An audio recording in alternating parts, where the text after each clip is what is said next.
This is your reality check.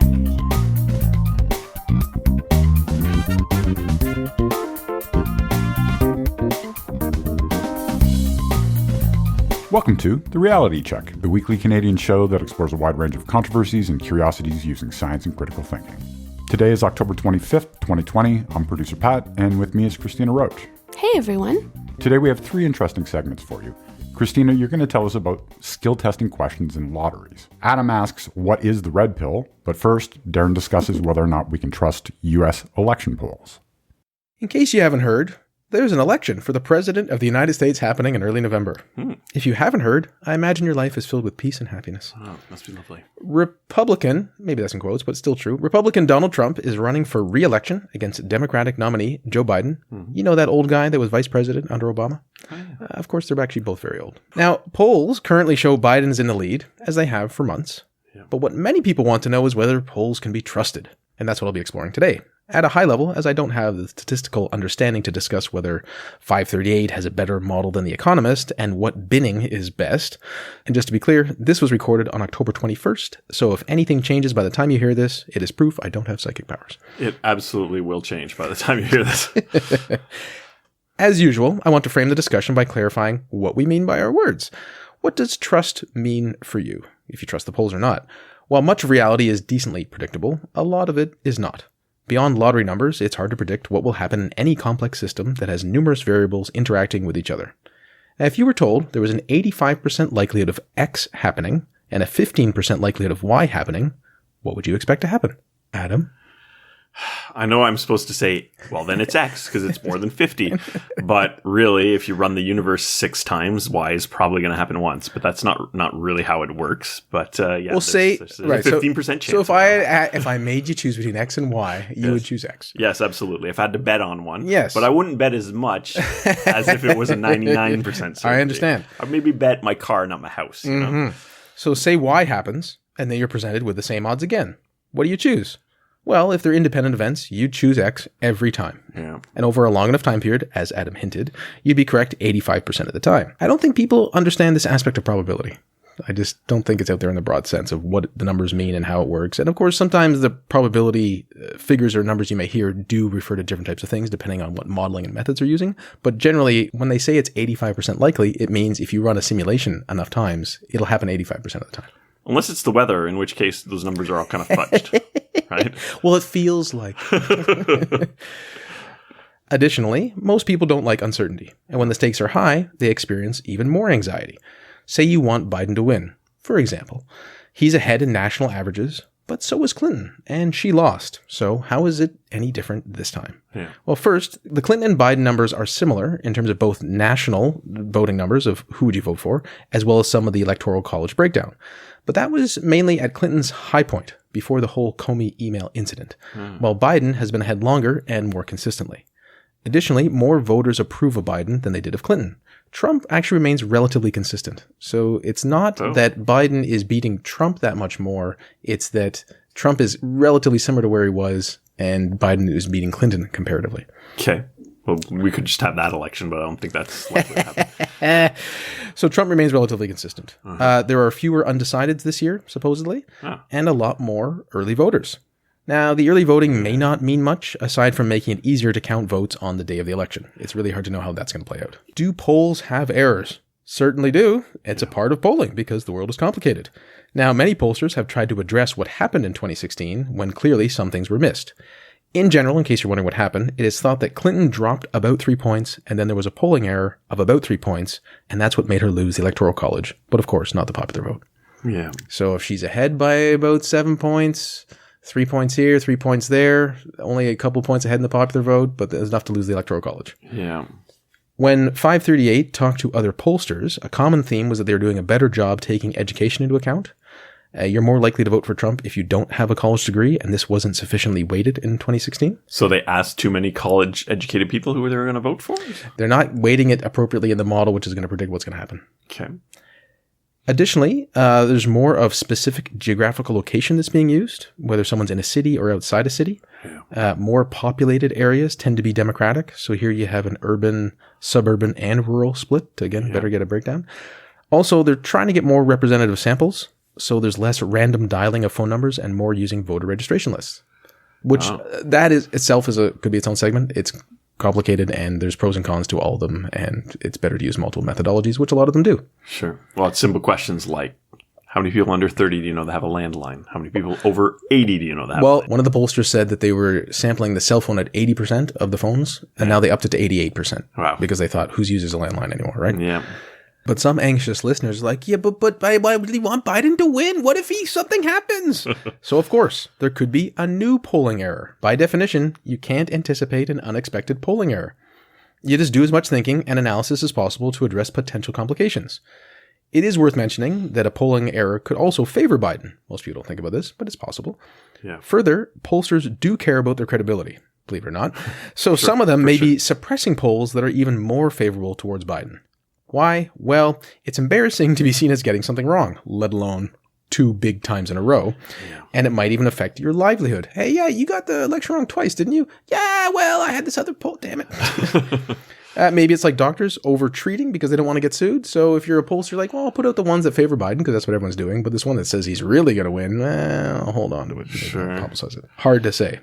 So he's falling in the reasonable error bars, not in the 99th percentile of unlikelihood or something like that. Right?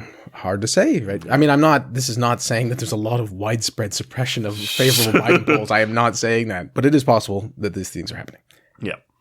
What's different this time around, primarily, of course, is the pandemic. If there happens to be a major outbreak in a key district, that could cause complications. We don't really know.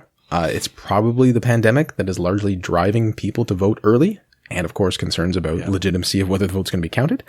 So related to that, this election cycle, there's a much larger discussion about voter fraud and absentee ballots and so on. Absolutely. We can be frank. Everything. Yeah, we can be frank. Trump lies about this stuff all the time, but it is a very rare problem. But it must be understood that the U.S. election may not be decided on election day because it's going to take time to count some of these votes, and some of them can be postmarked at a certain date.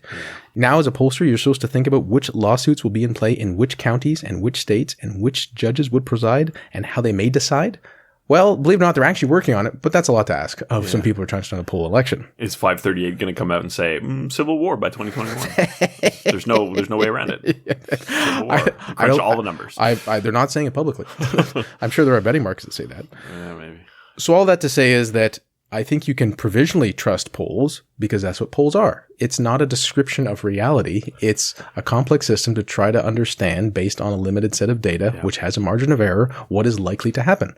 And again, if it's an 85% likelihood, or at the moment, I think now Biden is 88% likely to win, or 88% chance of winning on 538, and I think The Economist has him at 91%. 12% is a lot. Well, right. If you think something's a horrible chance of happening, then that. But in almost all other aspects of life, you're not going to bet on the 9% compared to the 91. It'd be ridiculous. No, but 12% is a lot more than 0.1%, and I'm still trying not to get COVID. So, Exactly. Wear a mask is what Adam says. Yep. So get out and vote to have your voice heard, and we'll just see what happens November 3rd.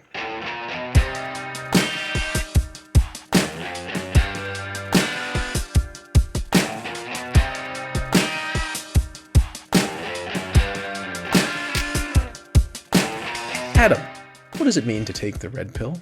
Great question, Darren. The red pill. This is a term that gets used a lot and seems to cause at least some amount of confusion. When Elon Musk tweeted simply, "Take the red pill," back in May, it caused a lot of people to be pretty sure of what it meant, and many of them had different ideas of what exactly that was.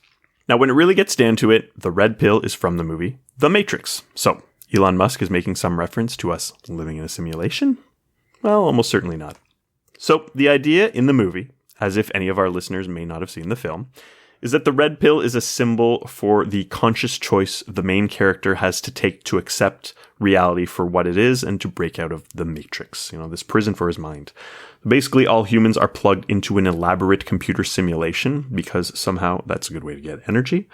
Most people don't realize it, but Neo has some idea that there is something wrong with the world. The character Morpheus gives him a choice to remain ignorant and go back to living in this lie of a world by taking the blue pill, or to take the red pill and break out. In the movie, there seems to be some physical value to the pills, where the blue pill would be some sort of sedative, and either directly or indirectly causing memory loss, and the red pill is part of some sort of tracer program which lets them find the little red goo pod which Neo's body is actually in the real world. So two things. One is the Wachowskis really seem to like humans as food and energy as a theme. It Sure. just seems weird to me. Two, sometimes I wish I took the blue pill so I would like the sequels more than I do. I think they have some value. I do, but yes, I agree, and I want to like them even more, but no. It's hard to follow up. It's hard to follow up that kind of movie. It certainly I'll is. just say it like that. Now, the filmmakers, the Wachowskis, did a lot of drugs, including psychedelics, which may tie into these pills, right, in the actual pill format. So, the idea of a red pill can mean a lot of things, but generally speaking, it has to do with this concept of seeing past some sort of massive lie of the world. More specifically, red pill has, in recent years on the internet, meant a sort of movement towards a rejection of certain ideas, usually feminist or left-wing views. There doesn't seem to be a single monolithic red pill movement, so it's hard to pin it down exactly what that meaning is, which I think caused a lot of people to think Elon Musk was making some terrible statement which would be associated with men's rights movement or something like that. That movement itself is, of course, a bit tricky, with there being no single philosophy underlying the men's rights movement any more than something like atheism or feminism can be said to be represented by a single unified voice of which there is never any internal disagreement. The topic of a 2016 documentary titled simply The Red Pill, for example, was the men's rights movement. The documentary filmmaker supposedly set out to expose a hate movement and through the process ended up at least somewhat buying into the idea. Now, I have not seen the film, but as I understand it, the documentary sympathetically exposes some issues facing men and boys, such as increased suicide rates, lack of services for male victims of abuse and rape, and issues related to divorce, child custody, and many other things. To be sure, there are certainly actual issues which disproportionately impact men. As a rational person, I can accept many of these premises to be true and sympathize with them, even if I'm not convinced that any of these groups are going about it in exactly the best way. Often when you dig into some of these men's rights groups or members specifically, there may be one specific issue which is actually held more strongly than most, with others being used as a bit of a cover. Again, with there being so many facets, there's no simple answer, but in my experience, when you peer into some of the people associated with these groups, there's some misogyny going on, even if we can't make any absolute statements about any such groups of people. Yeah, to your point, it's so tricky when you're describing any sort of group and how to characterize it. And all you can sort of say is like, well, it correlates. This seems to be present in a decent amount of the population. Because we know in almost every group, 1 to 10%, they're just nutso. Yeah. Like everything they say and believe is not that great. Probably people in their own community don't want them to be part of that group. And they're just extreme in all these ways. But certainly red pill, I think it is often associated with the MRA, the men's rights movement. But it is more just the waking up. Yeah. The broadly waking up. And as you said, this could mean many things in many different countries. So just sort of saying, oh, I'm challenging conventional wisdom, which is, we actually advocate this at the show. Of course. It's not the men's rights activism, but it's just like, well, you can't really trust a lot of what you believe. And we're giving you evidence and reasoning every week while the conventional narrative is not quite true. Yeah. Are we red pilling people? That's never how I've described the show. Never. Someone out there might describe it that way. If that catches on, we might have problems, but it's still true in that broad sense though. Yeah, you could imagine like in a world where the term the red pill didn't have this baggage where you could describe our show as a red pill or call a show like ours the red pill. That sounds like a great idea. We're like, it's full of what? Yeah, exactly. Okay. So a lot of the time, the men's rights activist stuff comes down to a father who got a bad deal in a divorce or separation and who's perhaps rightfully upset about that. Now, I've gone through a financially disastrous divorce years ago, and I certainly think the system has problems, but my concerns are not gender specific. I think the system exists for good reasons, and then these reasons are perhaps dated. Now, my sense is that it's often not about elevating men through a positive movement, but a rejection of feminism or the feminist movement. Now, I certainly think there are legitimate criticisms of some aspects of some kinds of feminism, but when you have a movement which is rooted in the rejection of a philosophy which seeks to support women, you just might end up attracting some misogynists into your group, and there might be some bad things going on in there. Now, that's the red pill as per the documentary. When I first encountered the idea, it was a slightly more PUA or pickup artist community type of philosophy to it. In this case, it isn't so much about men's rights, but a rejection of gender norms about relationships. So the lie of monogamy and the liberating pickup philosophy, which teaches you to conquer as many women as possible and things like that. Now, as I've mentioned on the show before, I read and enjoyed Neil Strauss's The Game, which is an interesting and somewhat critical, but somewhat supportive look at a certain pickup artist community. That community, of course, has a variety of members, some of which are clearly very terrible people. So it's hard to, again, say that this is one monolithic kind of community or way of thinking. At its best, though, it's just about making yourself a better, more appealing person who women might like, right? But there's obviously some very terrible things in that whole world.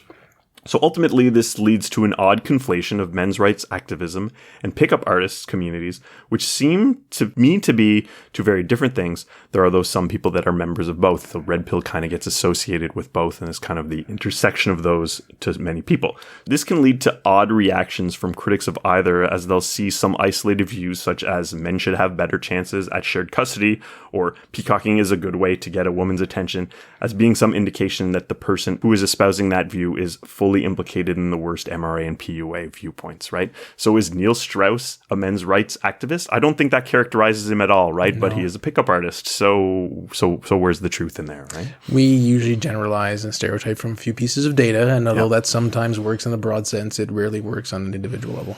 Right. Now, the term can also be used to describe conservatism or rejection of left-wing views in general. So Candace Owens, a conservative, goes by the name Red Pill Black on YouTube, a play on the term red pill and her being black. So with all of that in mind, we can see why Elon Musk was met with some criticism for, without any context, saying people should take the red pill. Seems a little irresponsible. The tweet was shared by Ivanka Trump, who is the daughter of Donald Trump, the current president of the United States. She, like many others, likely assumed that this was some sort of rejection of left-wing views. That's so weird that she shared it. That's right, Elon Musk. Like, are we in the Matrix now? So then Lily Wachowski, who is one of the two Wachowskis who wrote and directed the Matrix films, responded to Ivanka Trump and Elon Musk, saying simply, both of you. No, that sounds like reality. That conforms to my beliefs about reality. So this is the part that I think is really odd about the whole red pill movement. So this idea of rejecting the supposed truth, which the world is uncritically consuming as being the truth, is absolutely taken from the Matrix. So that the red pill gets its name from a film which was written and directed by two transgender women seems a bit odd considering what it sometimes represents. I've mentioned this before in the show. Mm-hmm. These two filmmakers completely reject a lot of what the red pill movement is fundamentally about, right? More recently, though, Lily Wachowski made some comments suggesting that the red pill and the Matrix more generally was about being transgender and gender conversion. Now, the video explaining this, only 4.5 minutes, if you're interested in checking out, I think you should, was part of the Netflix Film Club. In it, Lily Wachowski addresses questions about the Matrix being a trans story. Now, many have taken that interview as confirmation that the intention was for the Matrix to be a trans allegory. And she seems to say that outright when she said that she's glad that it has gotten out that that was the original intention, but the world wasn't ready for it. So, definitely if you take from that to mean that it was intended to be a trans allegory, I think that's fine. Still, though, throughout the interview, it doesn't seem like that was at least fully consciously the intention of the film based on other things that she says. She also mentions this concept about how an artist has to let go of their work as it enters the public dialogue, basically, as I interpret those statements, that the movie can mean something to a viewer or a set of viewers that is beyond the original intended meaning of the film. But one can't ignore that the film was made by two transgender women, even though they might not have been fully aware that they were transgender at the time. Certainly, that could have been an influence. We don't know exactly what was going through their minds at the time. We have to take their words for it, right? So the movie could also more generally have been influenced by this feeling of being queer and non-conforming, which was eventually something that they understood to be their transgender identities. Well, this is interesting. I've never heard this explanation or idea, or her commenting on her own intention.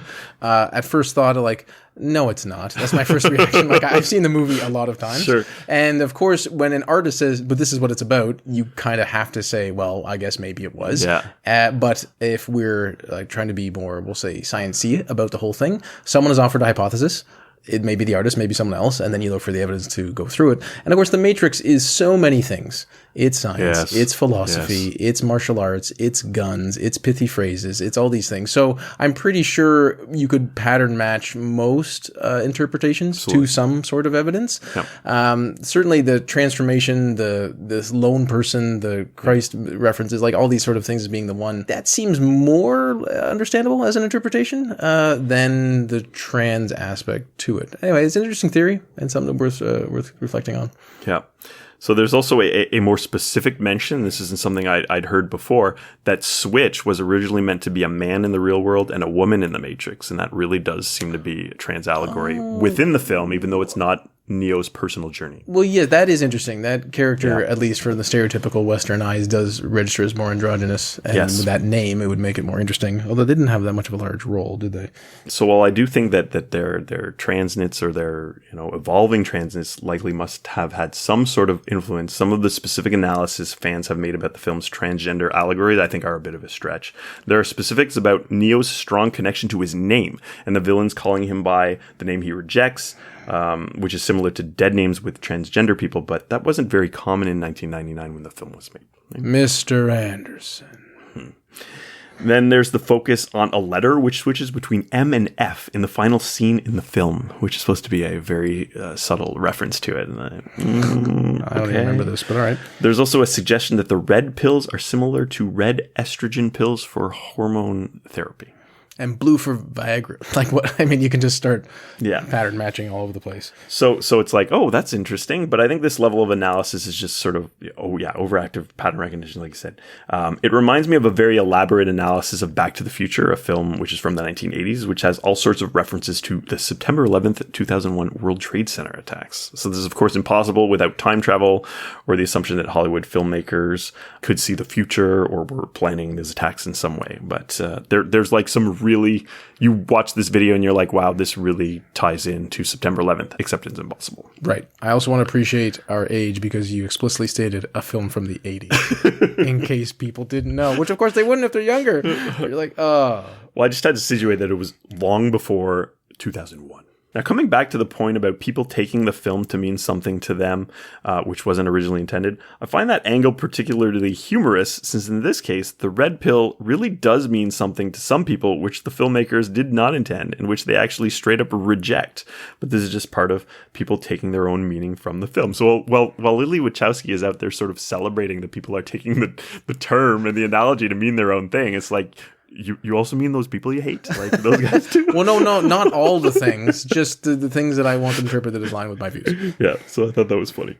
So back to Elon Musk finally. So what did he really mean when he said that? Now, I can't know where his head was at when he wrote that tweet, any more than I can know where the Wachowskis' heads were at when they wrote the Matrix films. But one Twitter user did respond with this definition of red pill from good old Urban Dictionary. Red pill has become a popular phrase among cyber culture and signifies a free-thinking attitude and a waking up from a normal life of sloth and ignorance. Red pills prefer the truth, no matter how gritty and painful it may be, to which Musk responded, exactly. Ah, well, that seems to at least provide some evidence for that interpretation of why Musk said it. Yeah.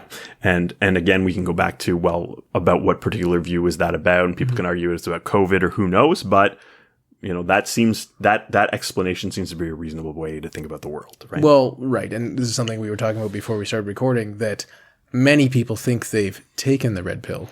But from another perspective, we're like, no, you're still on the blue pill. You definitely took the blue pill. Like, I'm pretty sure people who are conspiracy theorists, the anti-vaxxers, people who are diehard political supporters of whatever party and can't change their mind or can't see anything positive on the other side, yeah, you're not red pilled. No. You're some sort of blue pilled. But you can see how the seductive idea, and they think that's how it is. Oh, I can see things you can't because you're just blind to it. Wake up, sheeple. Yeah. So the truth in the movie is, like, the red pill is almost something you can give someone and then they will clearly see it. But if you can give someone the information that a quote unquote red pill person has and then they don't really believe it, well, that pill's not really doing what it's supposed to be doing, you know? Are you saying I can dodge bullets? I'm saying when you're ready, you won't need to. So it does not appear, based on Elon Musk's dialogue, that he was really trying to defend some men's rights activists, some conservative rejection of liberalism, or anything of the sort. It seems he more generally was just trying to say something witty and tell people to think a bit for themselves. All considered, it was probably a poorly chosen phrase to use given all of the baggage that it already comes with. The red pill, like the story of the Matrix, can mean a lot of things to a lot of people. You, like Elon Musk, may be tempted to use the phrase to mean something, but it might be worth considering what it means to many people before you do so. Yes, I think this is a reasonable conclusion. Have you taken the red pill? What do you mean? Which pill? What do you mean? Before I implicate myself in a way that I may not want to whatsoever. Yeah.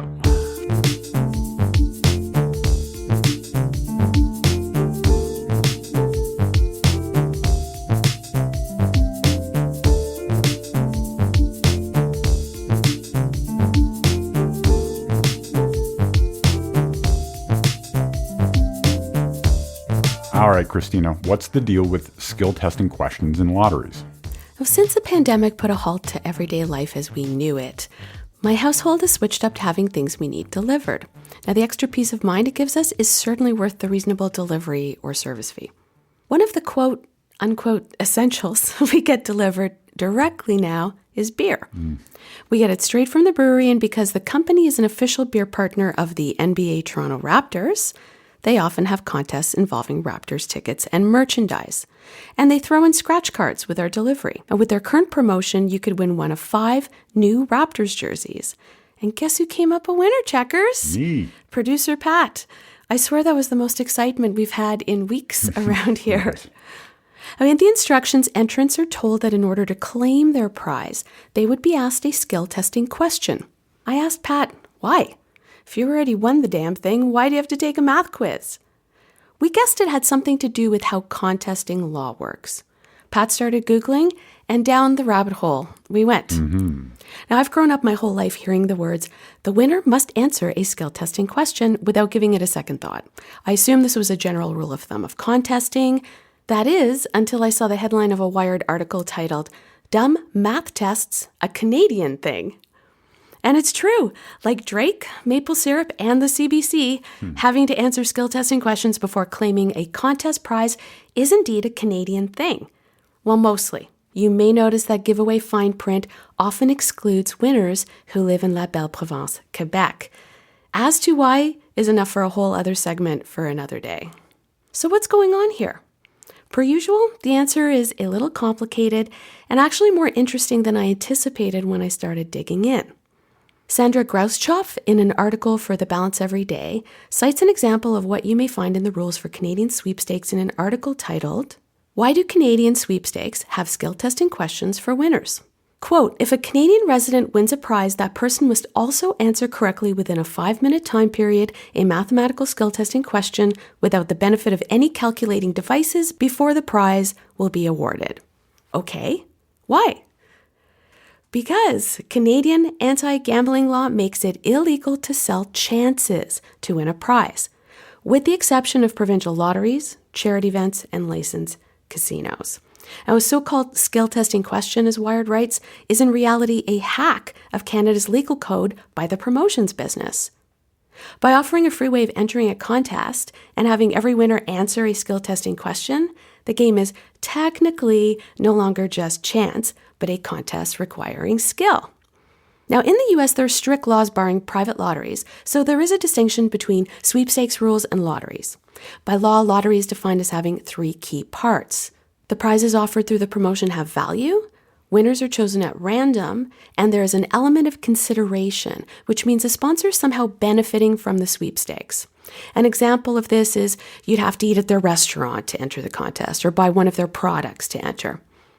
Now, in order to avoid being classified as an illegal lottery, one of these has to go. And typically, it's consideration. And that is why you'll often see verbiage that says, no purchase necessary to enter said contest. For example, the rules of this particular Raptors giveaway actually state, quote, to obtain a card without product purchase, while supplies last, mail an original handwritten essay, 500-word maximum, on the topic of why the Toronto Raptors are your favorite NBA team. I didn't see that. So Canadian law requires that in order for a giveaway to be considered legal, one can't use pure luck in determining a winner. I linked to the Canadian Competition Act in our show notes. That states there must be at least some element of skill involved, as I mentioned earlier. The questions are generally pretty simple math equations, but they aren't supposed to be total no-brainers either, like 2 + 2. Any giveaway that Canadians are allowed to enter are required to ask winners skill testing questions. And this may also explain why you see Canadians excluded from so many contests outside of Canada, right, Pat? Mm-hmm.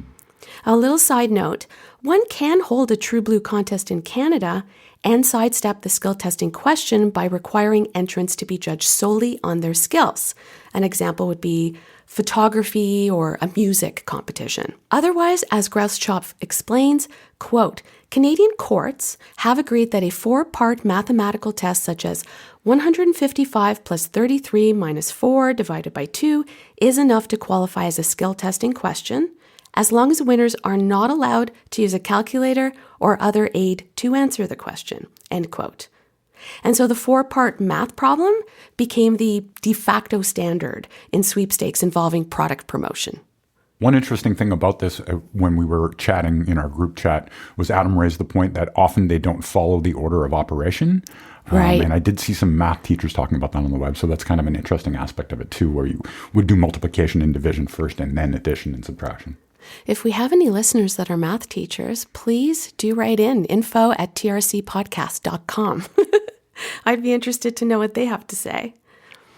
This practice isn't without controversy, with some suggesting skill testing questions are unfair or discriminatory. Maclean's magazine cites an instance in 2008 where Tim Hortons refused to award a prize to a woman named Sandra Poitras, who gave the wrong answer twice to the skill testing question in their Tim Hortons Roll Up the Rim to Win contest. Although the chain told her they only give 2 chances, Poitras had a learning disability and pushed back, so they eventually gave her the prize. Now, obviously, it's not great PR to deny this woman a prize, right? But this can get sticky, as the writer Andrew Coyne points out. What if the person is bad at math, or unskilled, or has a learning disability related to math like dyscalculia? Is that discrimination? If Timmy's, as Canadians call it, gives her a prize, even though she can't pass the skill testing question, does that imply they're running a lottery? So that's a whole other rabbit hole I don't have time to go down, but it's certainly interesting to consider and would make for great discourse, I think. It is. And I think in this case, she actually got the press involved, and that's why they gave her the prize.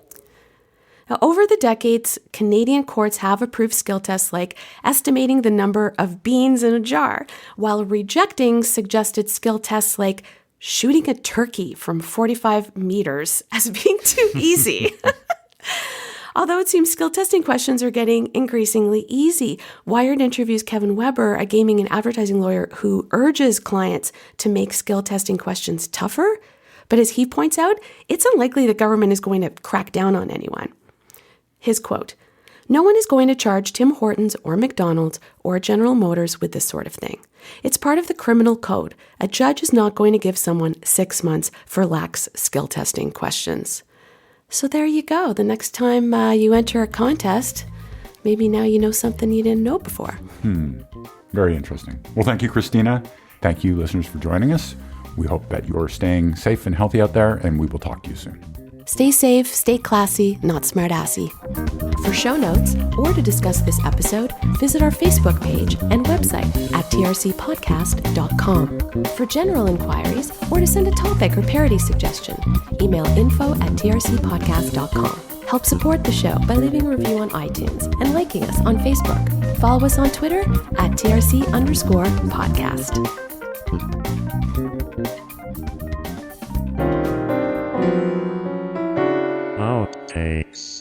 So this idea of rejection of rejecting